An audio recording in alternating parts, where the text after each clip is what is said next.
Gizah. Bermula ini adalah salah satu risalah yang sangat ringkas atau yang sangat sedikit.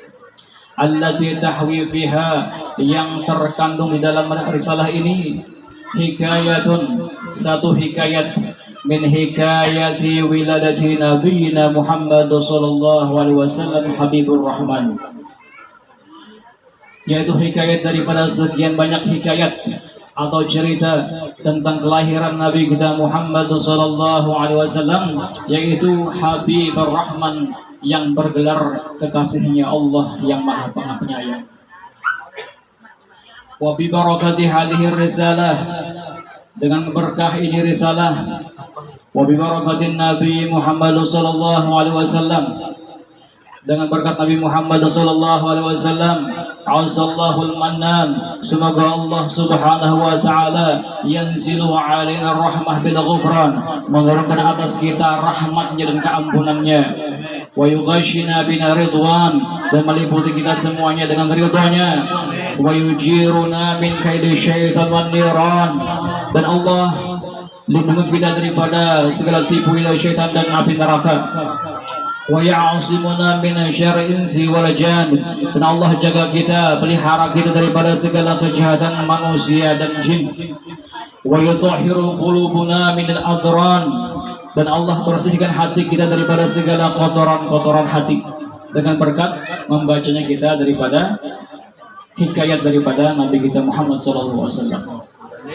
Wa yaj'aluna wa ahlana wa auladana, dan Allah jadikan kita, anak kita, keluarga kita, harta kita fil hifzi wal aman, dalam pemeliharaan dan keamanan daripada Allah Subhanahu wa taala. Wa yaqdi hawaijana ma'a salamati fi sudur min al-'usyan, dan Allah kabulkan segala hajat kita serta selamatnya hati daripada perbuatan maksiat. Wa yadkhiluna fil jinan ma'a Habibur Rahman, dan semoga Allah masukkan kita semuanya ke dalam surganya bersama Nabi Muhammad sallallahu alaihi wasallam. Amin Allahumma amin. Bismillahirrahmanirrahim. Wa kana nabiyyuna Muhammadun sallallahu alaihi wasallam wulida bi Makkahil Mukarramah, dan adalah Nabi kita Muhammad sallallahu alaihi wasallam, beliau dilahirkan di negeri Makkah Al-Mukarramah. Dalam kitab yang bernama Hasyiah Syekh Ibrahim Al-Baijuri disebutkan bahwasanya dalam sana Nabi itu, kalimat Nabi dari segi bahasa bermakna an-naba. Nabi dari segi bahasa bermakna an-naba, yang artinya adalah kabar atau berita. An-naba maknanya kabar atau berita. Nabi maknanya adalah an-naba, artinya adalah kabar atau berita.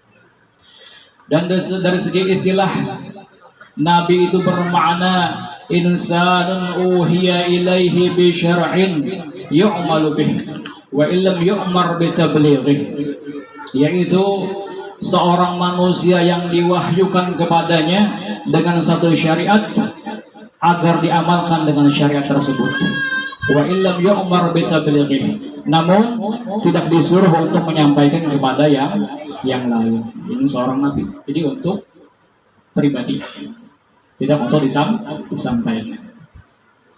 Jikalau disuruh menyampaikan kepada yang lain, maka namanya adalah Nabiun Rasul, itu seorang nabi yang diutus, seperti Nabi kita Muhammad sallallahu alaihi wasallam, yaitu beliau seorang nabi dan sekaligus seorang rasul, seorang utusan menyampaikan risalah ketuhanan kepada manusia pada zaman itu. Di antara sebab dijadikannya Nabi kita Muhammad sallallahu alaihi wasallam seorang nabi dan menjadi makhluk yang pertama menyandang gelar kenabian, karena ketawaduan beliau dan karena hati beliau di hadapan Allah Subhanahu wa taala.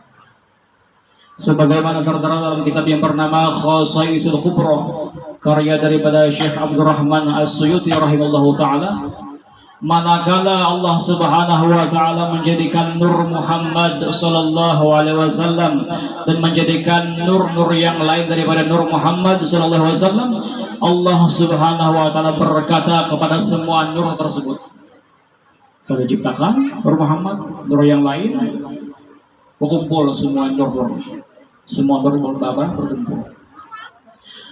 Allah taala berkata kepada semua nur tersebut, alastu birabbikum, hei semuanya, bukankah aku Tuhan kalian? Ya Tuhan, masih berupa cahaya lagi. Alastu birabbikum, bukankah aku Tuhan kalian? Bukankah aku Tuhan kalian? Yang pertama yang menimbulkan atau yang menyatakan ketawaduan dan kerendahan hati di hadapan Allah Ta'ala dengan menyebut kalimat bala, bala, ya, engkau adalah Tuhanku, adalah Nabi Nur Muhammad Sallallahu Alaihi Wasallam. Jadi Nabi kita nambah-nambahin mengakui keesaan Allah Ta'ala. Alastu birabbikum, bukankah aku Tuhanmu, Tuhan kalian? Jadi Nur Muhammad bala, dan bala lainnya bala ini iya inggih pin Tuhan ulun, bukan bala musibah lain, bala nanti inggih pian Tuhan ulun adalah Nur Muhammad Sallallahu Alaihi Wasallam. Karena inilah Nabi kita Muhammad Sallallahu Alaihi Wasallam dijadikan seorang Nabi dan sekaligus Rasul. Ini sababnya kenapa jadi Nabi kita jadi seorang Nabi? Adalah karena beliau pertama kali yang mengakui keesaan Allah Subhanahu Wa Taala, ketuhanan Allah Subhanahu Wa Taala. Nabi kita yang awal-awalnya mengakui ketuhanan Allah. Dan lagi dalam kitab yang bernama Sabil Izkar, karya daripada Syekhul Habib Abdullah bin Alwi bin Muhammad Al-Haddad, di sana disebutkan bahwasanya Allah Subhanahu wa taala berkata kepada Nabi Musa alaihissalam,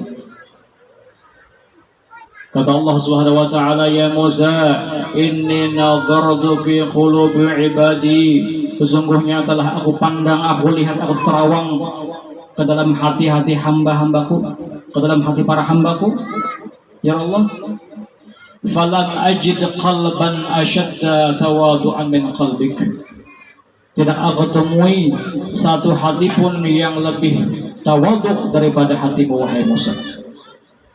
Tidak ada kuiti hati si fulan, ini tawaduk ternyata hati ikam yang paling tawaduk, yang paling rendah hati ikam Musa kuiti. Fadzalika, karena inilah Musa, karena inilah istafaituka 'alan nasi bi risalati, karena ketawadun inilah engkau kupilih menjadi pengemban risalahku, menjadi seorang rasul untuk para manusia. Ternyata apa? Ternyata karena ketawaduan Nabi Musa diangkat menjadi rasul. Jadi pun ada di hati rasa sombong, jangan harap memperoleh apa-apa, jangan harap. Kenapa? Karena anugerah itu hanya turun kepada tempat yang rendah. Hujan lambat kemarinnya turunnya, pasti tidak ada ke sungai atau ke laut, habisnya bermuaranya itu temandaknya. Begitu juga anugerah Allah Ta'ala itu turun ke tempat yang paling rendah, artinya tempat yang paling tawadu, yang paling rendah hatinya di hadapan Allah Subhanahu Wa Taala. Itulah yang orang yang menyimpan daripada anugerah tersebut. Gitu. Begitu juga halnya dengan para aulia Allah Ta'ala, mereka itu dipilih menjadi seorang wali bukan karena ilmu mereka yang banyak, bukan karena ibadah mereka yang luar biasa. Allah Ta'ala jadikan mereka sebagai seorang wali dikarenakan ada 4 sifat yang ada dalam hati mereka para aulia. Ada 4 sifat ini yang menyebabkan mereka jadi seorang wali. Bukan karena alim luar biasa, ada alim banyak lagi yang alim, yang hebat ibadahnya banyak lagi yang hebat. tapi karena 4 sifat. Karena 4 sifatlah